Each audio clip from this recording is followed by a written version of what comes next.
ఓం అజ్ఞానతిమిరాంధస్య జ్ఞానాంజనశలాకయా చక్షురున్మీలితం యేన తస్మై శ్రీగురవే నమః. నమో ఓం విష్ణుపాదాయ కృష్ణప్రేష్ఠాయ భూతలే శ్రీమతే భక్తివేదాంత స్వామిన్యితి నామినే. నమస్తే సరస్వతీ దేవే గౌరవాణి ప్రచారిణే నిర్విశేష శూన్యవాది పాశ్చాత్య దేశ తారిణే. జయ శ్రీ కృష్ణ చైతన్య ప్రభు నిత్యానంద శ్రీ అద్వైత గదాధర శ్రీవాసాది గౌర భక్త బృంద. హరే కృష్ణ కృష్ణ కృష్ణ హరే హరే. హరే రామ రామ రామ హరే హరే. హరే కృష్ణ. ఈరోజు మనము ఏకాదశులు తెలుసుకునే భాగంలో ఈరోజు మనము వరుదిని ఏకాదశి గురించి తెలుసుకుంటాము. ఏకాదశి అంటేనే మనము భగవంతునికి చేరువగా ఉండడము అని అర్థము. ఆ రోజంతా కూడా మనము శ్రవణము, కీర్తనము, స్మరణము అనే ఆ యొక్క విషయంలో మనము భగవంతుని సాంగత్యంలో భక్తి యోగంలో ఉండడం. మరి ప్రతి ఏకాదశికి కూడా ఒక ప్రత్యేకమైనటువంటి విశిష్టత, ప్రాముఖ్యత ఉంటది. ఈ వరుదిని ఏకాదశికి కూడా అలాంటి ప్రాముఖ్యత ఉన్నది. అంటే ఎవరైనా కానీ, దేవతలు కానీ, మనుషులు కానీ, ఎవరైనా కానీ భౌతిక విషయాల పట్ల ఆసక్తి ఉన్నప్పుడు వాళ్ళు పతనం చెందుతారు అని తెలుసుకోవడమే ఈ యొక్క వరుదిని ఏకాదశిలో ఉన్నటువంటి వ్రత కథ విషయం కూడా. అందుకే మనము ఏకాదశి అంటే ఆ రోజు మాత్రము కనీసం ఆ ఒక్క రోజైనా భగవంతునికి చేరుగా ఉండడానికి ప్రయత్నించి చక్కగా ఆ యొక్క భగవంతుని నామాన్ని జపిస్తూ గ్రంథాలను చదువుకుంటూ భగవంతుణ్ణి ధూప దీప నైవేద్యాలతో సేవిస్తూ ఫలపత్రము వాటితో అంతా కూడా మనం సేవించడము, ఈ విధంగా చేయడం వలన మనము ఆ ఒక్క ఏకాదశి రోజైనా కానీ మన హృదయంలో ఉండేటువంటి ఆ మలినాలను అన్నింటినీ కూడా మనము వాటిని నుంచి వేరుపడేయడానికి సహాయం అవుతాయి అన్నమాట. మరి ఈ యొక్క వరుదిని ఏకాదశి గురించి యుధిష్ఠిర మహారాజు శ్రీకృష్ణ భగవానుని అడిగారనమాట. ఈ యొక్క ఏకాదశి గురించి భవిష్యోత్తర పురాణంలో తెలుపబడినది. యుధిష్ఠిర మహారాజు అడిగిన దానికి కృష్ణ భగవానుడు తెలియచేస్తున్నారు. ఈ యొక్క ఏకాదశి చాలా ప్రత్యేకమైన ఏకాదశి. అంటే మనం ఏ ఏకాదశి చేస్తే కూడా మనలో ఉండే ఆ యొక్క పాప కర్మలను వాటి నుంచి మనము విముక్తులవ్వడము ఒక విషయం.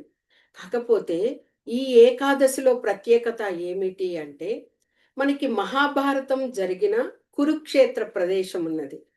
ఆ యొక్క కురుక్షేత్ర ప్రదేశంలో ఇప్పటికీ కూడా చాలా మంది ఆ యొక్క సూర్యగ్రహణము అలాంటి ఏకాదశి రోజుల్లో కొద్దిగానైనా కానీ బంగారాన్ని దానం చేస్తారట. అంటే ఇది ద్వాపర యుగ కాలం నుంచి కూడా అలాగే కొనసాగుతూ ఉన్నది. మరి ఆ విధంగా దానం చేస్తే ఒక ప్రతిఫలము అనేది ఉంటది కదా. అలాంటి ఆ బంగారము మనము అదే పనిగా మన కురుక్షేత్రానికి వెళ్ళి ఆ యొక్క సూర్యగ్రహణం రోజు మనము ఆ యొక్క దానం చేస్తే ఎంత ఫలితాన్ని పొందుతామో అంతటి ఫలితాన్ని ఈ యొక్క వరుదిని ఏకాదశిని మనం చేయడం వలన అంతటి ఫలితాన్ని పొందుతారు అని చెప్పడం జరిగింది. ఇంకా మాందాత అనే మహారాజు కూడా ఈ యొక్క వరుదిని ఏకాదశిని ఆయన ఆ రోజంతా కూడా ఉపవాసం ఉండి ఆ ఏకాదశిని పాటించి తాను ఎంతో కష్టంలో ఉన్న ఆ పరిస్థితి నుంచి గట్టెక్కగలిగాడనమాట. అంతేకాకుండా ఆ కాలంలో చాలా మంది కూడా దాన ధర్మాలను ఎక్కువగా చేసేవారు. అలాంటి ఇప్పుడు సత్యయుగంలో కానీ, త్రేతాయుగంలో కానీ, ద్వాపర యుగంలో కానీ అలాగా ఆ దాన ధర్మాల్లో వాళ్ళు ఎక్కువగా అప్పుడు ఏం చేసేవారు? గజాలను అంటే అశ్వాలను, గజం కాదు, అశ్వాలను అంటే గుర్రము అంటాం కదా. అలాంటి అశ్వాలను ఇలాంటి ప్రత్యేక రోజుల్లో దానం ఇచ్చేవారట. అలాగా అశ్వాలను దానమిచ్చే దానికన్నా గజములను అంటే ఏనుగులను దానం ఇవ్వడం అనేది చాలా ఉత్తమమైనదిగా అప్పుడు చెప్పేవారు. సరే, ఒకవేళ అలాంటి గజములనే వాళ్ళు దానాలుగా ఇస్తున్నారనుకోండి. అలాంటి గజములను దానములుగా ఇవ్వడం కన్నా, భూమిని ఎవరైతే దానం చేస్తారో వాళ్ళు చాలా ఉత్తములు అని చెప్పడం జరిగింది. భూమిని దానం చేసే వాళ్ళుంటారనుకోండి. ఒకవేళ అలాగా దానం చేయలేని పరిస్థితిలో కనీసం నువ్వులనైనా దానం చేస్తే అది భూమి కన్నా ఉత్తమమైనది అని చెప్పబడింది. మరి అలాగా నువ్వులను దానం చేయడం కన్నా బంగారంని కొద్దిగా దానిని దానం చేస్తే ఇలాంటి నువ్వుల దానం కన్నా ఆ బంగారం దానం చేయడం అనేది ఉత్తమమైనది అని చెప్పబడింది. మరి అలాగా బంగారాన్ని దానం చేయడం కన్నా ఆహార ధాన్యాలు, నవధాన్యాలు అంటారు కదా! అలాంటి ధాన్యాలను మనమొచ్చి ఎవరికైనా దానం చేస్తే అది మరీ పరమ పవిత్రమైనది అని చెప్పబడుతున్నదనమాట. అంటే ఎందుకు అలాగ ధాన్యాలను దానమిస్తే ఉత్తమం అంటే మనకి పితృదేవతలుంటారు కదా! వాళ్ళందరికీ కూడా అలాంటి దానాలను దానం చేసినప్పుడు వారు తృప్తి పొందుతారట. అంటే వాళ్ళు ప్రయాణం చేస్తూ ఉంటారు. ఆ దేవతలు, పితృదేవతలు మన పితరులు అంటాం కదా!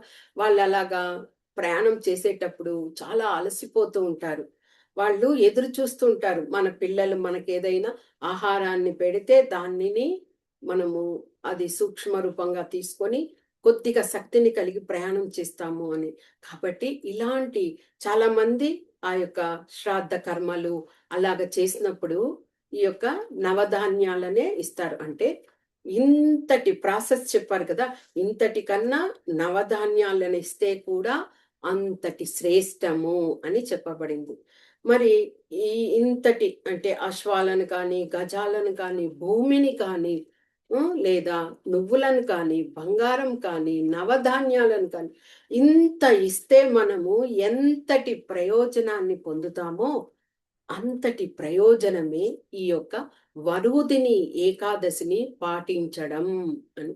అంటే మనము అంతటిని చేయనవసరం లేదు. అంత చేయడానికి కూడా మనకి శక్తి లేదు. కాబట్టి ఈ యొక్క వరుదిని ఏకాదశిని మనము శ్రద్ధగా పాటించినట్లయితే చాలు అంతటి ఫలితాల్ని పొందవచ్చు అని చెప్పారు.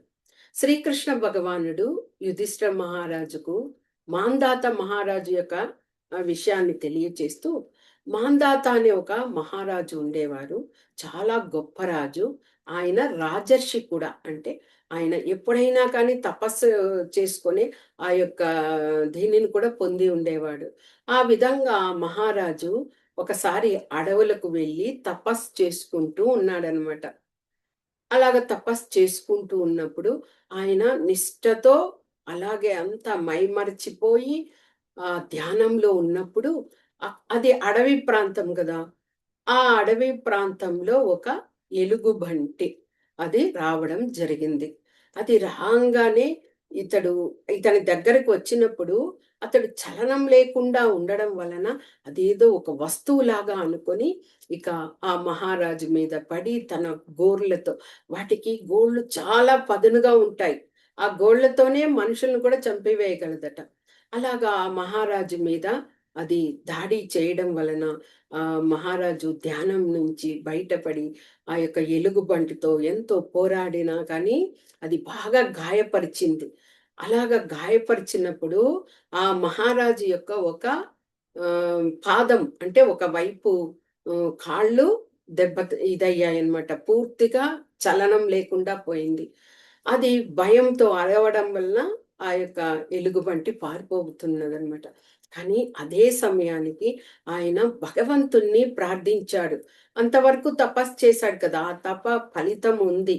కాబట్టి మహావిష్ణువుని ఆయన ఆహ్, గట్టిగా ఆర్తనాదంతో ఇది చేయడంగానే మహావిష్ణువు ప్రత్యక్షమయ్యి తన యొక్క చక్రంతో ఆ యొక్క ఎలుగుబంటిని సంహరించడం జరిగింది. తరువాత ఈ యొక్క మాంధాత మహారాజు భగవంతునికి తాను పాద నమస్కారం చేసినప్పుడు, నేను ఈ స్థితి నుంచి బయటపడే విధానాన్ని మీరే తెలియచేయండి అన్నప్పుడు, నీకు ఇప్పుడు భగవంతుడే కదా ఆయన, తదాస్తు అంటే ఆయన మంచిగా రూపాన్ని పొందుతాడు. కానీ ఆ రాజు గత జన్మలో చేసినటువంటి ఆ యొక్క పాప కర్మలు ఉన్నాయి కాబట్టి ఆ కర్మల వలనే ఆ రాజు ఇలాంటి పరిస్థితిలో ఉన్నాడు, దానిని అనుభవించాలి కూడా. ఆ విధంగా అనుభవించాడు కాబట్టి అతనికి ఒక విషయంగా భగవంతుడు తెలియచేస్తూ, నీవు ఈ విధంగా వరుగుదిని ఏకాదశి అంటే వైశాఖ మాసంలో వచ్చేటువంటి కృష్ణ పక్షంలో వచ్చే ఈ ఏకాదశిని పాటించు. నీవు ఆ యొక్క ఏకాదశిని నిష్ఠతో నియమంతో పాటించినప్పుడు నీవు యథాస్థితిని పొందగలుగుతావు అని ఆయన నిష్క్రమించడం జరిగింది. ఇక భగవంతుడు చెప్పిన విధంగానే ఆ మహారాజు ఆ కర్మలన్నీ పూర్తి అవ్వాలి కదా, కాబట్టి ఆ విధంగా ఆయన ఆ వరుగుదిని ఏకాదశి రోజు కోసం ఎదురు చూసి ఆ రోజు రాగానే ఆ రోజు పూర్తిగా ఆ ఏకాదశిని అనుసరించి మరుసటి రోజు ద్వాదశి ఆ రోజును కూడా అనుసరించి భగవంతునికి నైవేద్య ధూప దీపాలతో సమర్పించి చక్కగా పారణం చేసి ముగించడం జరిగింది. ఆ విధంగా చేయడం వల్ల ఆ రాజు తిరిగి తను మొదట ఏ విధంగా మహారాజుగా ఉన్నాడో ఆ విధంగా పూర్తిగా ఆరోగ్యంతో చక్కగా ఇదయ్యి తన యథాస్థితిని పొంది తర్వాత విముక్తిని కూడా పొందడం జరిగింది. అంటే ఈ యొక్క ఏ ఏకాదశినైనా మనము శ్రద్ధతో, విశ్వాసంతో, నమ్మకంతో మనము పాటించినప్పుడు మన గత కర్మలన్నింటి నుంచి కూడా మనము విముక్తులు అవ్వవచ్చు అని మనం ఈ కథ ద్వారా భగవంతుడు చెప్పిన విషయాన్ని తెలుస్తున్నాం. అదే విధంగా మనకి వరుదిని ఏకాదశి, వరుదిని అనే పేరు వచ్చింది కాబట్టి ఏ విధంగా ఆ నామం వచ్చింది అని తెలుసుకుంటే, మనకి కుబేర లోకానికి వెళ్ళాలి. ఇప్పుడు మనం కుబేరుడు అందరికీ తెలిసిందే కదా, రావణాసురుని యొక్క సవతి సోదరుడు. అతడు ఆ యొక్క లోకము ఎంతటి ఇదంటే సంపదలకు నిలయమైనటువంటి లోకం ఆ కుబేర లోకం. సంపదలకి రాజే కుబేరుడు. ఆయన ఉత్తర దిక్కున నివసిస్తూ ఆ యొక్క కుబేర లోకాన్ని ఏర్పరచుకున్నాడు. దానికి పేరే అలకాపురి నగరం అని ఆ కుబేర నగరానికి పేరు. అది సర్వ సంపదలతో తులతూగుతూ చాలా సుభిక్షంగా ఉన్నటువంటి ప్రదేశము. ఆ యొక్క సభలో కూడా కుబేరుడు ఉండేటువంటి ఆ సభలో కూడా అందరూ గంధర్వులు, తర్వాత కిన్నెరలు, తర్వాత అప్సరసలు అందరూ కూడా ఉండేవారనమాట. అంటే సంపదలు ఎప్పుడైతే తులతూగుతూ ఉంటామో ఇలాంటి ఆనందాల్లో కూడా మునిగి తేలుతూ ఉంటారు. కానీ ఇక్కడ మనం తెలుసుకోవాల్సింది ఏమిటి అంటే, స్వర్గలోకంలో ఉంటే కూడా మనము ఆ భగవంతుని మనం ఎప్పుడైతే ఆ భగవంతుని నామాన్ని స్మరిస్తూ అంటే సంతోషంలో ఉన్నామని మర్చిపోకూడదు. ఎక్కడ ఉన్నా కానీ నరకంలో ఉంటే కూడా భగవంతుడు తప్పకుండా తలవాల్సిందే. ఎందుకంటే ఆ బాధలన్నీ భరించలేకుండా భగవంతుడా నాకెందుకు ఇలాంటి శిక్ష అని తప్పకుండా తలుస్తారు. అలాగ సంతోషంలో ఉన్నప్పుడు కూడా ఆ భగవంతుణ్ణి మర్చిపోకూడదు. అలాగా మనము ఉన్నప్పుడు మనకి ఇంకా మంచి సద్గతి అనేది కలుగుతుంది. ఎందుకంటే ఇలాగా స్వర్గలోకానికి వెళ్ళినా మనకి జనన మరణాలు అనేది తప్పదు కదా. కాబట్టి ఇక్కడ కూడా అలాగే ఈ యొక్క కుబేరుని యొక్క ఆ యొక్క రాజసభ ఆస్థానంలో కూడా అందరూ ఉండేవారు. నిత్యము ఉత్సవం లాగా జరుగుతూ అందరూ ఆనందాలతో ఉండేవారు అనమాట. అక్కడ వరూధిని అనే ఒక అప్సరస ఉండేదన్నమాట. ఆమె అప్సరస అయినా కానీ ఆమె నృత్యానికి చక్కగా నృత్యం చేసేది, గానము బాగా గానం చేసేది. ఆ విధంగా అన్నింటిలోనూ ఆరుతేరి ఉండి ఆమె అంత గొప్ప ఇదిగా ఉన్నదనమాట. అక్కడ గంధర్వులు అందరూ వస్తారు కదా. ఒకరోజు అదే విధంగా అక్కడ ఆ యొక్క వరూధిని ఆమె ఆమె గానం చేస్తూ నృత్యం చేసే విధంగా ఆ రోజు ఏర్పరచుకున్నారు. అందరూ హాజరయ్యారు. అక్కడ గంధర్వులంతా కూడా చాలా చక్కగా ఉన్నారు. ఈమె ఈ వరూధిని ఆ యొక్క గానాన్ని ఆహ్, పాడుతూ, తర్వాత నృత్యాన్ని కూడా చేస్తూ, అందరిని మైమరిపించే విధంగా చేస్తూ ఉన్నది. కానీ అలాగ నృత్యం చేస్తూ, చేస్తూ అక్కడంతా ఆసీనులై ఉన్నారు కదా! అక్కడున్నటువంటి గంధర్వులు వారిని అందరిని కూడా పరిశీలిస్తూ, చాలా అందంగా ఉన్నారు అనుకోని ఒక గంధర్వుని చూసి అలాగే మోహితురాలయిందనమాట. అలాగే ఎప్పుడైతే అతన్ని చూస్తూ గానం గానాన్ని చేస్తూ తర్వాత నృత్యం ఇది చేస్తూ ఉన్నదో, అభినయిస్తూ ఉన్నదో, ఆమె ఆ లయ తప్పిందనమాట. అంటే మనసు ఆ యొక్క భౌతిక ఆసక్తి మీద, ఆ వ్యక్తి, ఆ గంధర్వుని మీద వెళ్ళడం వలన, ఆ లయ తప్పడం వల్ల గానాన్ని ఆమె సరిగా పాడలేకపోయింది. నృత్యాన్ని అక్కడ అపరాధంతో చేయడం జరిగింది. ఆ విధంగా చేసేసరికి ఆమె పూర్తి జ్ఞానాన్ని కోల్పోయి, ఆ యొక్క పతన స్థితికి వచ్చేసిందనమాట. ఎప్పుడైతే ఆమె అలాంటి స్థితికొచ్చిందో, ఆ యొక్క సభ నుండి బయటకు వచ్చేయబడతదనమాట. ఆ విధంగా వచ్చేసేసరికి ఆమె చాలా కష్టపడుతూ అక్కడ రోదిస్తూ బయటకొచ్చిన తర్వాత ఆమె ఎందుకు ఎలాంటి పరిస్థితిలో అలా జరిగింది అని గ్రహించింది. అలాగ రోదిస్తూ ఉన్నప్పుడు ఆ కుబేరుని చూడడానికి అక్కడ కొంతమంది ఋషులు కూడా రావడం జరిగింది. అప్పుడు ఆ ఋషుల దగ్గర వెళ్ళి ఆ వరూధిని దుఃఖిస్తూ తాను ఎంతో చక్కగా ఉండి కూడా ఈ విధంగా భౌతిక ఆసక్తి వలన తాను పతనం పొందాను అని వాళ్లకు వివరించడం వల్ల వాళ్ళు ఇది ఆ యొక్క భగవంతుణ్ణి విస్మరించడం తెలుసుకోకుండా అంటే మనం ఎంత సంతోషంలో ఉన్నా దుఃఖంలో ఉన్నా భగవంతుణ్ణి విడిచిపెట్టకూడదు. ఆ యొక్క జ్ఞానాన్ని కోల్పోయాము అంటే మనం పతనానికి దారి తీస్తున్నాము అని అర్థం చేసుకోవాలి. కాబట్టి ఋషులు ఆ విషయాన్ని ఆమెకు తెలియజేసి నీవు ఇప్పుడు వచ్చేటువంటి కృష్ణపక్ష ఆ యొక్క వరూధిని అదే ఏకాదశి వస్తుంది. ఆ వరూధిని కాదు ఏకాదశి వస్తుంది. ఆ ఏకాదశిని నీవు చక్కగా పాటించు. నియమంతో పాటించావనుకో నీవు కోరినటువంటి ఆ యొక్క విషయాన్ని పొందుతావు అని వాళ్ళు చెప్పడం జరిగింది. అదే విధంగా ఆమె ఆ యొక్క ఏకాదశిని వైశాఖ మాసంలో వచ్చిన ఆ ఏకాదశిని ఆ రోజంతా కూడా ఉపవాసం ఉండి భగవంతునికి చేరువుగా ఉండడానికి ప్రయత్నించి ఆ ఏకాదశిని కంప్లీట్ చేసిందనమాట. అంటే ద్వాదశి రోజున పారణం చేసి ముగించింది. అప్పుడు భగవంతుడు సంతోషించి ఆమెకు నీవు అంటే అంతటి అప్సరసగా అంత జ్ఞానంతో ఉండి కూడా పతనమయ్యి తిరిగి దానిని అంటే మళ్ళీ తన యొక్క నిజ స్థితిని పొందాలి అని ఆమె కోరుకుంది కదా! అదే ఆ యొక్క పశ్చాత్తాపం. అంటే మనం పతనం అయిపోయాము.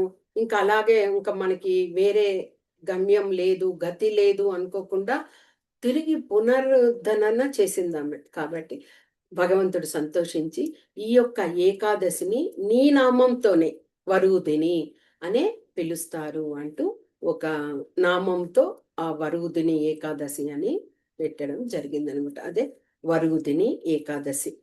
ఇంకా కృష్ణ భగవానుడు యుధిష్ఠిర మహారాజుకు ఇంకా ఇంకొక కథ వివరణ చెప్తూ ఇక్ష్వాక వంశంలో దుందుమర అనే ఒక రాజు ఉండేవాడనమాట. అతడు చాలా గొప్ప రాజే. చక్కగా రాజ్యాన్ని పరిపాలిస్తున్నాడు. ప్రజల్ని సుభిక్షంగా చూసుకుంటున్నాడు. కానీ కొద్దిగా అహం కలిగినటువంటి వ్యక్తి అన్నమాట. అలాగా ఆ అహం ఉన్నప్పుడు తన, మన అని ఏది తెలుసుకోకుండా ప్రవర్తిస్తారు కదా! అలాగా ఉన్నప్పుడు అతడు కొంతమంది వైష్ణవ భక్తులను ఆయన దూషించడం, హేళన చేయడం, ఇది చేయడం వలన ఏమైంది అతడికి కొంతకాలం తర్వాత అతని శరీరం అంతా కూడా కుష్టు వ్యాధితో బాధపడే విధంగా అయ్యాడనమాట. ఇక ఆ విధంగా బాధపడుతూ ఉండడం వలన అతనికి తెలిసిన ఋషులు లేకపోతే శ్రేయోభిలాషులు వీళ్ళందరూ కూడా నీవు వైష్ణవులకి అపరాధం చేశావు కాబట్టి నువ్వు వెళ్ళి చక్కగా భగవంతుణ్ణి ప్రార్థించు అంటూ వారు తెలియపరచడం వల్ల ఆయన చేసింది శివభక్తి యొక్క అపరాధం అన్నమాట. కాబట్టి ఆయన వెళ్ళి శివుని గురించి తపస్సు చేశాడంట. అలాగ తపస్సు చేసినప్పుడు శివుడు ప్రత్యక్షమయ్యాడు. శివుడు మనకు తెలిసిన విధంగా పరమ వైష్ణవ భక్తుడు కదా. వైష్ణవానం యథా శంభు అని అంటారు భగవంతుని. కాబట్టి ఆయన ఇలాంటి భక్తులందరినీ కూడా చేరదీసి వారికి ఆ భక్తి జ్ఞానాన్ని ఇచ్చి ముక్తికి వాళ్ళు మోక్షంకి వెళ్ళే విధంగా చేస్తుంటారు. కాబట్టి శివుడు ఆ యొక్క రాజుకి తెలియజేశారు ఏమి అంటే, నువ్వు చాలా అలాగా వైష్ణవ భక్తుల పట్ల నువ్వు అపరాధం చేయడం వల్లనే నీవు ఇలాంటి పరిస్థితిలో ఉన్నావు. నీకు ఇది యొక్క స్థితిని తిరిగి నీవు యథాస్థితిని నీవు పొందాలి అంటే నీవు తప్పకుండా ఈ వరుదిని ఏకాదశిని నీవు పాటించు. ఆ ఏకాదశిని నియమనిష్టలతో పాటించి తర్వాత పారణం ఆ యొక్క దీనిని నువ్వు చేసి నదిలో స్నానం చేసేటప్పుడు చక్కగా నువ్వు చేసినటువంటి ఆ అపరాధాన్నంతా కూడా ఆ నదిలో విడిచిపెట్టే విధంగా నువ్వు ప్రార్థించు అని చెప్పడం వలన ఆ రాజు అదే విధంగా ఆ ఏకాదశినంతా పూర్తిగా చేసి మరుసటి రోజు నదిలో వెళ్ళి స్నానం చేస్తూ తాను చేసినటువంటి ఆ తప్పును నేను అంగీకరిస్తున్నాను, పశ్చాత్తాపడుతున్నాను అంటూ ఆ నదిలో స్నానం చేసి తాను పూర్తిగా ఆ వాటినంతటిని వదిలిపెట్టి ఆయన వచ్చి ఆ యొక్క ద్వాదశి రోజు పారణాన్ని ముగించారనమాట. ఆ విధంగా ఎప్పుడైతే అతడు చేశాడో తాను యథాస్థితి కంటే ఆ వ్యాధి నుంచి విముక్తుడయ్యి సాధారణమైనటువంటి ఒక రాజుగా ఆయన రూపాన్ని ఇదవ్వడం జరిగింది. ఇది అంటే ఇలాగా మనము ఎందుకు ఇలాంటి కథలన్నీ మనము ఆ వ్రతం యొక్క విశేషాలను ప్రాముఖ్యతను తెలుసుకుంటాము అంటే ఆ విధంగా ఆ కాలంలోనే ఏకాదశుల్ని పాటించారు అందరు కూడా. మరి అలాగ రాజులు అలాగా వాళ్ళే పాటించి ప్రజలకు తెలియచేసి వారిని పాటించే విధంగా చేస్తూ అలాగా ఉన్నటువంటి మరి మనకి ఈ కలియుగంలో మనకి ఎలాగా దారి ఏదైనా కానీ మనకి అందుకే భగవంతుడు మనకి ఒక హరినామాన్ని ఇచ్చారు. శ్రీ చైతన్య మహాప్రభు. మరి అలాంటి హరినామాన్ని జపిస్తూ మనము కొద్దిగా ముక్తులు అవ్వడానికి అవకాశం ఉంది. ఇంకా ఇంకా ఇంకా మనము ఇంకా బాగా ఆ యొక్క పాపాలను ఆ యొక్క మనం ఉండేటువంటి ఆ కష్టాలు దుఃఖాలు వాటి నుంచి విముక్తులు అవ్వాలి. అలాగంతా చేయడానికి ఇలాంటి ఏకాదశులు అంటే మనము ఆ రోజు ఒక్క రోజైనా భగవంతుడికి దగ్గరగా ఉండి ఎలాంటి భౌతిక విషయాల పట్ల ఆసక్తినంతా విడిచిపెట్టి ప్రతి సమయము భగవంతుని ప్రీత్యర్థమై వెచ్చిస్తూ ఆ ఒక్క రోజైనా గడిపినప్పుడు అంటే నెలలో 2 రోజులు అది మనం చేసి ఆ ఆహార నియమాలను పాటిస్తూ భగవంతునికి మనము అర్పించినప్పుడు ఏమవుతుంది, మనలో ఉండే ఆ అనర్థాలు ఆ అపరాధాలు తెలుసో తెలియకో చేసినవి అన్నీ కూడా వాటి నుంచి కొద్ది కొద్దిగా ఒక్కసారిగా ఒక ఏకాదశి చేసేసాము అయిపోయింది మనకు అన్ని విముక్తి అని కాదు. కొద్ది కొద్దిగానైనా కానీ ఆ యొక్క విషయాలన్నీ కూడా మనం వాటి నుంచి దూరం అవడానికి ఇదవుతాయి. ఇలాగ మనకి సూర్యుడిని మేఘాలు కమ్మినప్పుడు ఒక్కసారిగా విడిపడదు కదా. గాలి చక్కగా వీచినప్పుడు కొద్ది కొద్దిగా మేఘాలు దూరం అవుతూ సూర్యుడు కూడా ఒక్కసారిగా బయట ప్రకాశంతో వచ్చేయరు. ఆ ఒక అలవోకగా కొద్ది కొద్దిగా సూర్యకాంతి బయటకు రావడము ఆ ప్రకాశాన్ని ఇవ్వడం జరుగుతుంది. అదే విధంగా మనము ఈ యొక్క ఏకాదశులను పాటించడం వలన కూడా మనలో ఉండే విషయాలన్నింటినీ కూడా కొద్ది కొద్దిగా నిర్మూలనం చేసుకుంటూ మంచిగా ఇదవుతారు. ఓకే, ఇదే ఈ యొక్క వరుదిని ఏకాదశి యొక్క విశిష్టత ప్రాముఖ్యత. వాంఛా కల్పతరుభ్యశ్చ కృపా సింధుభ్య ఏవ చ పతితానాం పావనేభ్యో వైష్ణవేభ్యో నమో నమః. హరే కృష్ణ.